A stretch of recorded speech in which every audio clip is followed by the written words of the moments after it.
नमस्कार, मैं हूं यश खुराना। स्वागत है आपका इलाहाबाद के महासंग्राम के इस खास कार्यक्रम में।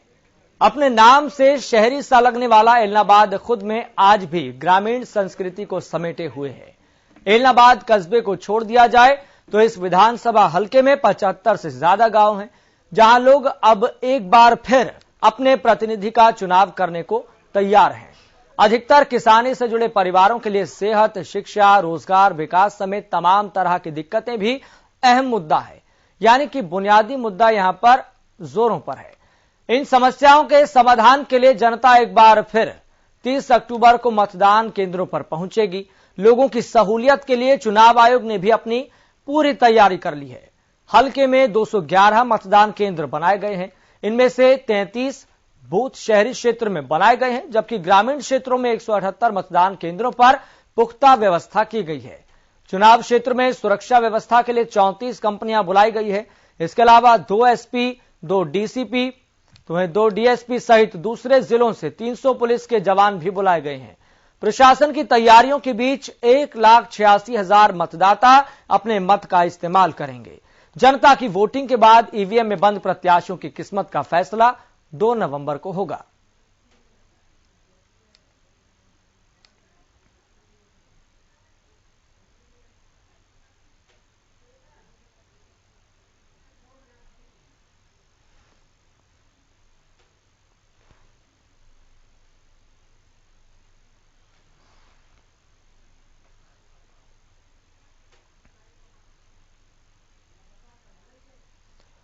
तो आपको बता दें, इलाहाबाद का महासंग्राम लगातार जारी है और कल का दिन है, उस दिन मतदान होगा, जिस दिन हलके की 1,86,000 की जनता अपने मताधिकार का इस्तेमाल करेगी। लेकिन उससे पहले वहां पर किस तरह की तैयारियां हैं, प्रशासन किस तरीके से पुख्ता व्यवस्था का दावा कर रहा है, इसको लेकर ग्राउंड जीरो से रिपोर्ट भी ले लेते हैं। इसी कड़ी में हमारे संवाददाता रवि कालीरमन जुड़ गए हैं और हमारे संवाददाता अमित भी जुड़ गए हैं। रवि कालीरमन, सबसे पहले आपकी तरफ रुख करेंगे। किस तरह की तैयारियां फिलहाल देखी जा रही है? महज आज का दिन है, कल सुबह से वोटिंग शुरू हो जाएगी। बिल्कुल यश, देखिए जो तमाम तैयारियां हैं इलेक्शन कमीशन की कहें या प्रशासन की कहें, तमाम तैयारियां पूरी हो चुकी हैं। अब सिर्फ जो है कल का इंतजार किया जा रहा है। कल सुबह से जो है वोटिंग जो है वो खुल जाएंगे और तमाम जो लोग हैं इलाहाबाद क्षेत्र के तमाम जो लोग हैं वो अपना मताधिकार का जो है वो प्रयोग कर सकते हैं। ऐसे में कहीं ना कहीं जिस प्रकार से सुरक्षा के इंतजामों की मैं बात करना चाहूंगा, तमाम सुरक्षा के इंतजाम यहाँ पुख्ते कर लिए गए हैं। तमाम जो लोग हैं जो है उनको हिदायत दी गई है कि किसी प्रकार की किसी भ्रामक प्रचार में आपको नहीं आना, किसी प्रकार के अफवाह में आपको नहीं आना। आप सजग रहें और कहीं ना कहीं जिस प्रकार से मैं जिक्र करना चाहूंगा, लगातार शुरू से ही जो किसान आंदोलन 10 महीने से ज्यादा का समय है एक्टिव है और उसको लेकर कहीं ना कहीं ये कहा जा रहा था कि इलाहाबाद का उपचुनाव कहीं ना कहीं जो है बहुत तेज और जो है कहीं ना कहीं गंभीर जो है वो हो सकता है। तो ऐसे में कहीं ना कहीं जिस प्रकार की जो तस्वीरें पूरे चुनाव प्रचार के दौरान देखने को मिली, तो इस प्रकार का कहीं कोई मनमुटाव या आपसी मतभेद या मनभेद लोगों के बीच नहीं नजर आया। बिल्कुल एक शांतिपूर्ण वातावरण में पूरा चुनाव प्रचार हुआ है। ऐसे में कहीं ना कहीं प्रशासन ने भी थोड़ी सी चीज को देखते हुए राहत की सांस ली है। अगर चुनाव प्रचार में आपका जो पूरा चुनाव प्रचार है स्मूथली कंडक्ट हो जाता है या स्मूथली जिस प्रकार से जो किया जा रहा था वो हो गया, तो अब कहीं ना कहीं चुनाव आयोग और प्रशासन कहीं ना कहीं कल का जो दिन है उसको लेकर काफी अलर्ट है। कहीं ना कहीं जिस प्रकार से खबरें आ रही थी कि अग्रेसिव जो है वो चुनाव रहने वाला है इलाहाबाद का किसान आंदोलन के चलते, तो ऐसा इस प्रकार अभी तक की जो सूचनाएं हैं, अभी तक की जो जानकारी है, अभी तक का जो हमने निचोड़ निकाला है, तो इस प्रकार की कोई एग्रेसिवनेस जो है इस चुनाव प्रचार के दौरान नहीं देखी गई। लेकिन कहीं ना कहीं प्रशासन सतर्क जरूर है, किसी प्रकार की अनहोनी ना हो, किसी प्रकार का झगड़ा ना हो, उसके लिए तमाम जो प्रयास हैं प्रशासन और चुनाव आयोग के वो पूरे कर लिए गए हैं। जी बिल्कुल, यहाँ पर चुनाव आयोग के कंधे पर एक बड़ी जिम्मेदारी है और जिम्मेदारी यहाँ पर यह है प्रशासन की भी कि इस उपचुनाव को पारदर्शिता के साथ, ट्रांसपेरेंसी के साथ, निर्भयता के साथ, निडरता के साथ और किसी का भी पक्ष नहीं लेना है, निष्पक्षता के साथ ये चुनाव करवाना है। ये बड़ी जिम्मेदारी है। अमित भी लगातार मिल रही है जब ये प्रेस कॉन्फ्रेंस की जाएगी।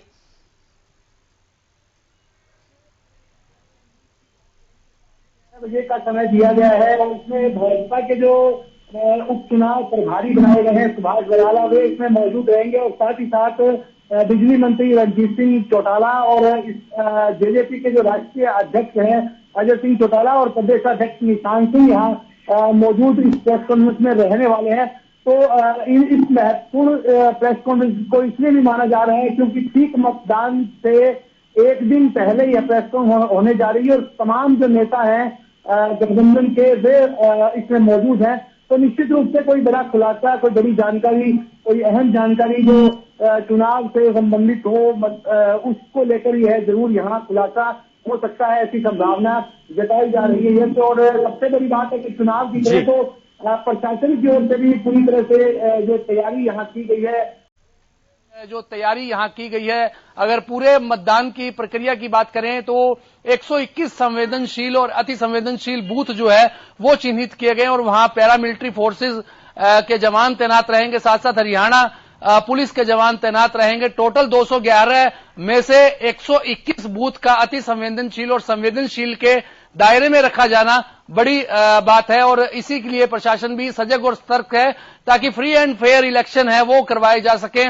मतदान की प्रक्रिया जो 7 बजे सुबह शुरू हो जाएगी और तमाम जो तैयारियां शुरू कर दी गई। आज भी चौधरी देवीलाल यूनिवर्सिटी सिरसा बैठक चल रही है और उन्हें रवाना यहाँ से किया जाएगा। यस अमित, यहाँ पर बात करें किन किन पॉइंट्स का जिक्र किया जा सकता है? ये प्रेस कॉन्फ्रेंस अचानक तय की गई है या फिर पहले से तय बताई जा रही थी? अगर संभावित मुद्दों की बात करें तो जिस प्रकार की जो पूरा मंथन हमारे सामने चला है यस लगातार इस चुनाव को लेकर, तो एक सबसे बड़ी बात यहाँ संयुक्त किसान मोर्चा को लेकर मैं आपको बता दूं कि जो संयुक्त किसान मोर्चा के नेताओं के बयान आ रहे हैं वो आपस में उलझे हुए हैं।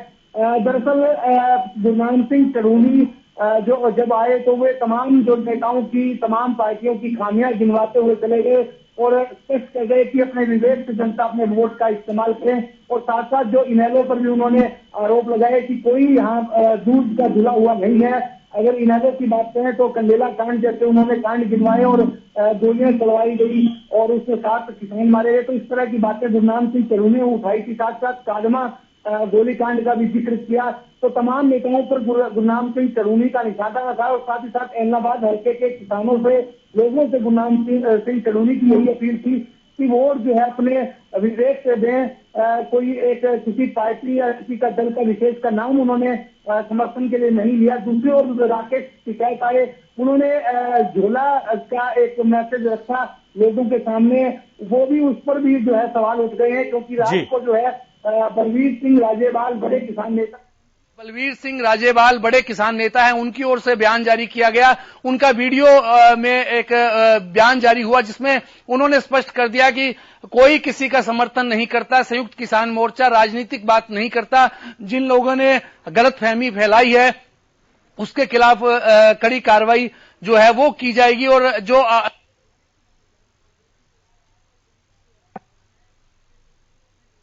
मताधिकार का इस्तेमाल करें। तो तमाम बातें की और साथ ही साथ दिल्ली प्रचार से आरोप लगाए कि संयुक्त किसान मोर्चा विभक्त हो गया है कई धड़ों में।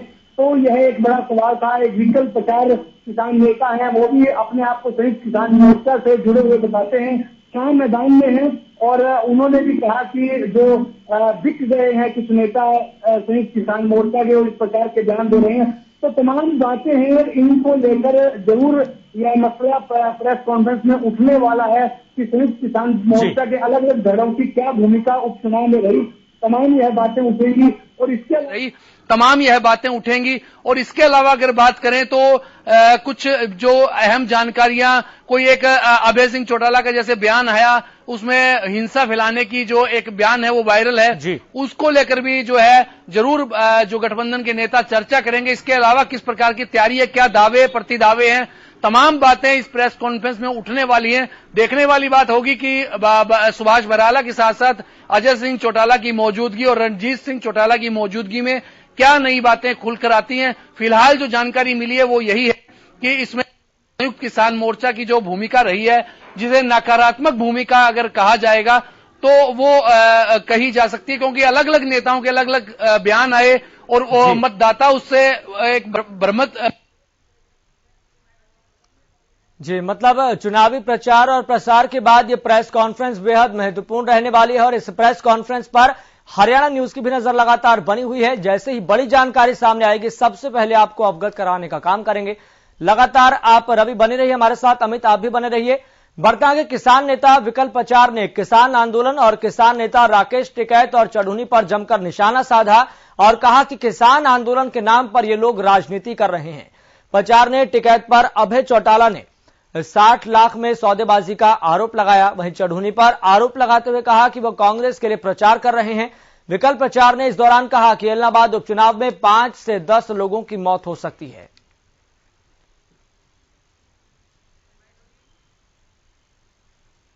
हमने तो आज से 4 दिन पहले और कल शाम के लाइव में क्लियर कट बता दिया था कि संयुक्त किसान मोर्चा का असली रूप आप एलनाबाद चुनाव में देखोगे। हमने बता दिया था राकेश टिकैत 60 लाख रुपए लेकर इनेलो के अभय सिंह चौटाला को समर्थन करने आ रहे हैं। इससे पहले भी राकेश टिकैत जब यहां किसान आंदोलन में आता तो ये बताता कि मैं चौटाला साहब से मिलने गया, हमारी 7 पीढ़ी के रिश्ते हैं। जहां टीकरी बॉर्डर और सिंधु बॉर्डर के ऊपर आज तक हमने किसी राजनेता को चढ़ने नहीं दिया, उसी गाजीपुर बॉर्डर के ऊपर लगातार चौटाला के भाषण कराने वाला ये राकेश टिकैत था। ये लगातार इसका इतिहास देख ले, बाबा महेंद्र सिंह टिकैत को भूल जाए। हर आंदोलन को, चाहे यूपी के गन्ना किसानों का आंदोलन हो, जितने भी आंदोलन हुए इसने सरकार के हाथों में बेचकर अवैध संपत्ति कमाई। ये ना किसान नेता है, ये किसी भी पार्टी का दलाल। पंजाब में जाने के बाद ये बादल परिवार का रिश्तेदार बनता है और राजस्थान में जाने के बाद ये गहलोत परिवार का रिश्तेदार बनता है। ये केवल किसानों का दलाल है। दूसरी बात संयुक्त मोर्चे की, संयुक्त मोर्चा को आज से अपना नाम तोड़ देना चाहिए। संयुक्त किसान मोर्चा गुरनाम चढ़ूनी जहां यहां आकर क्लियर कट कांग्रेस के लिए वोट मांगता है, कहता है कि नेलो ने किसान मारे, जहां कांग्रेस ने स्टार प्रचारक के रूप में गुरनाम चढ़ूनी का इस्तेमाल किया।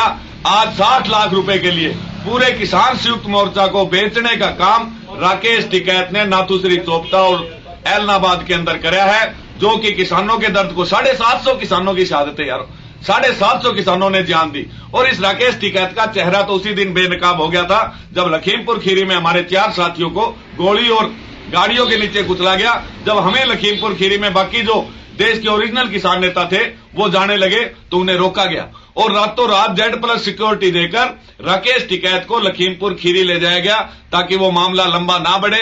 हाथों हाथ 45 लाख में उन शहीद किसानों का सौदा इस राकेश टिकैत ने कराया था।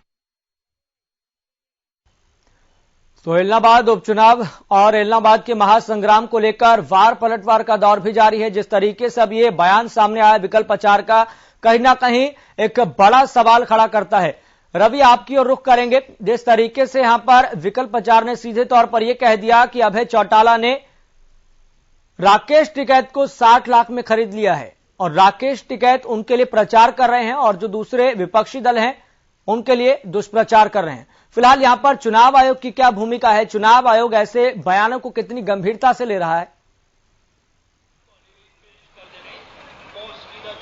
बिल्कुल यश, देखिए जिस प्रकार से जो है विकल्प आचार हैं, निर्दलीय कैंडिडेट हैं, कहीं ना उन्होंने बड़े आरोप जो है अभय सिंह चौटाला और राकेश टिकैत पर लगाए हैं। साथ ही उन्होंने ये कहा है कि अभय सिंह चौटाला ने राकेश टिकैत को 60 लाख रुपए में खरीदा। कहीं ना कहीं प्रचार के लिए उन्होंने उनको 60 लाख रुपए दिए। कहीं ना कहीं इसके बाद जो प्रचार जो हुआ, कहीं ना कहीं राकेश टिकैत ने जो भाषण में कहा कि एक आदमी 6 महीने पहले आपके घर, आपकी पंचायत में झोला लेकर आया, उन्होंने झोला रखा, उस झोले में देखने की जरूरत नहीं है, लेकिन उस झोले में जितना सामान है उससे बढ़ाकर उसको देना चाहिए, नहीं देना चाहिए। तो तभी से एक साफ हो गया था कि राकेश टिकैत जो है INLD के लिए प्रचार में यहां उतरे हैं और उसके बाद से ही प्रतिक्रियाएं आनी शुरू हो गई थी। विकल्प आचार ने साफ आरोप लगाते हुए कहा है कि हर आंदोलन जो बेचने का काम है वो राकेश टिकैत ने कहा। लखीमपुर खीरी की जो हम घटना बता रहे हैं जिसमें जो किसानों की मौत हुई थी, जिस गाड़ी रोंदने से जो किसान वहां मारे गए थे, तो ऐसे में उन्होंने भी उसको भी कहा कि किसानों की मौत को बेचने का सौदा भी राकेश टिकैत ने किया है। कहीं ना कहीं रातों रात उनको वहां जाने दिया गया। देश के तमाम जो लीडर्स थे वहां नहीं पहुंच पाए, तमाम जो किसान नेता थे वहां नहीं पहुंच पाए। एक अकेला राकेश टिकैत गाजीपुर से जो है लखीमपुरी कैसे पहुंच सकता है? सबको रास्ते में रोका गया था, सबको नजरबंद कर दिया गया था। तो ऐसे में राकेश टिकैत की वहां भूमिका अहम रही है।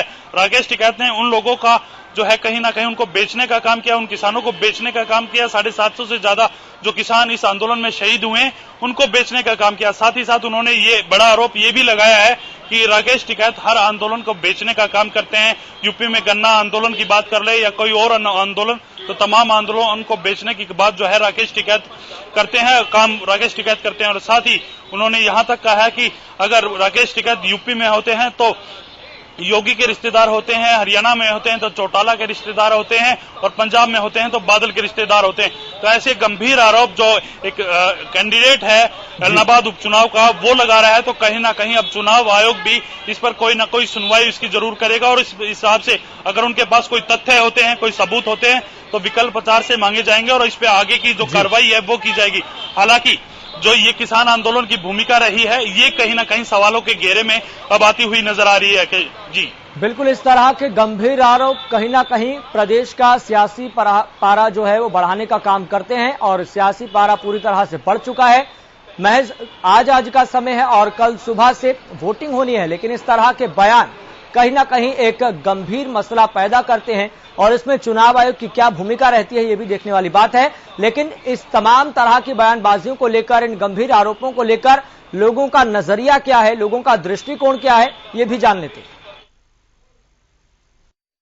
देखो जी, इस चीज बारे राजनीति है, राजनीतिक लोग ने ਕਿਸੇ ਨਾਲ ਪੁਰਾਣਾ ਰਿਲੇਸ਼ਨ ਹੈ, ਉਸ ਚੀਜ਼ ਬਾਰੇ ਆਪਾਂ ਕੁਝ ਨਹੀਂ ਕਹਿ ਸਕਦੇ। ਪਰ ਅਸੀਂ ਇੱਕ ਗੱਲ ਹੀ ਕਹਾਂਗੇ ਕਿ ਰਾਕੇਸ਼ ਟਿਕੈਤ ਜੀ ਨੇ ਸਿੱਧਾ ਵੀ ਸਮਰਥਨ ਕਰਿਆ ਹੈ ਨਾ, ਤੇ ਅਸੀਂ ਉਹਨਾਂ ਨੂੰ ਵੀ ਕਹਾਂਗੇ ਕਿ ਇਹ ਕਿਤੇ ਨਾ ਕਿਤੇ ਆਪਣੇ ਅੰਦੋਲਨ ਨੂੰ ਢਾਲ ਲੱਗੂਗੀ। ਕਿਉਂਕਿ ਤੁਸੀਂ ਦੇਖੋਗੇ ਦਿੱਲੀ ਬਾਰਡਰ ਤੇ ਜਿਹੜਾ 1 ਸਾਲ ਤੋਂ ਕਿਸਾਨ ਬੈਠਾ, ਉਹ ਨਾ ਤੇ ਕਾਂਗਰਸੀ ਹੈ, ਨਾ ਉਹ ਇਨੈਲੋ ਦਾ, ਨਾ ਉਹ ਉੱਥੇ ਸਿਰਫ ਕਿਸਾਨ ਬਣ ਕੇ ਗਿਆ। ਔਰ ਜਦੋਂ ਆਪਾਂ ਕਿਸੇ ਇੱਕ ਪਾਰਟੀ ਦਾ ਸਮਰਥਨ ਕਰਾਂਗੇ ਤਾਂ ਦੂਜੀ ਪਾਰਟੀ ਵਾਲੇ ਨੂੰ ਆਬਵੀਅਸ ਹੈ ਕਿ ਫੀਲ ਹੋਊਗਾ ਹੀ ਹੋਊਗਾ।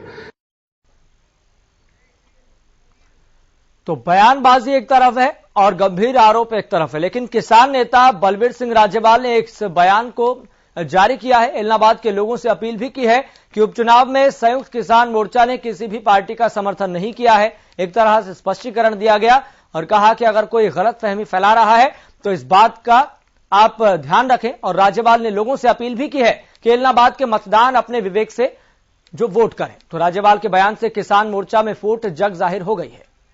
तो क्या कुछ कहा बलबीर सिंह राजेवाल ने, आपको सुनवाते हैं। हमने इलाहाबाद के हरियाणा के वोटर्स को निवेदन है कि संयुक्त किसान मोर्चा ने किसी पार्टी को सपोर्ट करने का फैसला नहीं किया। आपको अगर कोई गलतफहमी फैला रहा है तो इस बात का ध्यान रखें। इलाहाबाद के हरियाणा के वोट। चलिए आपको बता दें कि लगातार हमारे साथ हमारे संवाददाता रवि कालीरमन बने हुए हैं, जो लगातार पहले दिन से लेकर अब तक इलाहाबाद उपचुनाव को बारीकी से कवर करते आ रहे हैं। और लगातार इस बात का विश्लेषण भी किया जा रहा है कि कौन से बयानों का ग्राउंड लेवल पर कितना असर पड़ रहा है और क्या लोगों की जहनियत पर कुछ असर पड़ रहा है, क्या लोगों की जहनियत बदल रही है या फिर नहीं बदल रही। रवि कालीरमन, इस तरह के प्रकरण भी कई तरह के सामने आए इस चुनावी प्रचार के सफर के दौरान, और बयानबाजियां भी बहुत सी सामने आई। फिलहाल ज्वलंत मुद्दा यहां पर यही सामने आ रहा है कि जिस तरीके से यहां पर बड़ा आरोप लगाया गया कि अभय चौटाला ने राकेश टिकैत को 60 लाख में खरीदा है, इसका ग्राउंड लेवल पर कितना असर पड़ रहा है, लोगों की जहनियत इससे कितनी बदलती हुई दिखाई दे रही है, या फिर कुछ गंभीरता से ले भी रहे हैं या फिर नहीं। बिल्कुल यश, देखिए जिस प्रकार से ये बयान आया है उसके बाद बलबीर सिंह राजेवाल हैं, बड़े किसान नेता हैं, पंजाब से संबंध रखते हैं, उनका भी एक बयान सामने आया है। उन्होंने साफ कर दिया कि ऐसे जो लोग जो हैं भ्रामक प्रचार जो कर रहे हैं, कहीं ना कहीं लोगों को भ्रमित कर रहे हैं, ऐसे लोगों को कहीं ना कहीं आपको ध्यान रखना पड़ेगा। कहीं ना कहीं किसान मोर्चा जो है, संयुक्त किसान मोर्चा, वो किसी का भी समर्थन करने का जो है वो नहीं कर रहा, किसी को समर्थन नहीं कर रहा। ऐसे में अपने विवेक से जो है मतदान करें। तो इसके बाद से जो तमाम जो चुनावी समीकरण थे, जो लोग कहीं ना कहीं एनएलडी की तरफ झुकाव थे, जो राकेश टिकैत के बयान जो झुक रहे थे कि कहीं ना कहीं राकेश टिकैत ने जो बोला है हम उसकी बात माने, तो उसके बाद से ही ये पूरा जो मामला है वो खिंच गया है। कहीं ना कहीं विकल्प प्रचार ने राकेश टिकैत पर आरोप लगाए, वही बलबीर सिंह राजेवाल ने जो है वो उसका खंडन कर दिया। तो ऐसे में कहीं ना कहीं यहाँ के लोग अब उलझन में फंस गए हैं कि कौन सही है कौन गलत है। लगातार सरकार किसान आंदोलन पर जो है आरोप लगा रही थी। कुछ जो लोग हैं अब इस आंदोलन में ऐसे घुस गए हैं जो राजनीति करना चाहते हैं। राजनीति से प्रेरित ये आंदोलन हो गया। जब शुरुआती दौर था, जब ये आंदोलन जब चला था, तो कहीं ना कहीं ये किसान आंदोलन था। अब कहीं ना कहीं राजनीति से प्रेरित जो लोग हैं इसको चलाने लगे हैं। तो ऐसे में कहीं ना कहीं राज्यपाल का जो बयान है खंडन करने का, और उससे पहले जो राकेश टिकैत का जो बयान आया है कहीं ना कहीं आईएनएलडी की सपोर्ट करने का, और उससे पहले गुरनाम सिंह चढ़ूनी का जो बयान आया है, वो कहीं ना कहीं ये तमाम जो बयान देखकर यही लगता है कि तमाम जो लोग हैं यहाँ के कंफ्यूज हैं कि ये सच में ही किसान आंदोलन है या किसी राजनीतिक लोगों का गढ़ है। जी चले रवि, बहुत बहुत शुक्रिया जानकारी साझा करने के लिए और ग्राउंड जीरो से रिपोर्ट देने के लिए। तो यहां पर परिस्थितियां समय के साथ लगातार बदलती जा रही है, लेकिन इस बात का इंतजार कीजिए कि महज आज का ही समय है और कल सुबह से यानी कि 7 बजे से वोटिंग की शुरुआत हो जाएगी और तमाम राजनीतिक दलों की उम्मीदवारों की नजर इस बात पर होगी कि वोटिंग परसेंटेज कितना बढ़ रहा है। क्या पहले की अपेक्षा वोटिंग परसेंटेज में कोई इजाफा देखने को मिला है या फिर नहीं देखने को मिला, लेकिन इतना जरूर है कि यह तय हो जाएगा वोटिंग परसेंटेज के बाद की स्थितियां क्या इशारा कर रही, क्या संकेत दे रही। फिलहाल मुझे दीजिए इजाजत, देखते रहिए हरियाणा।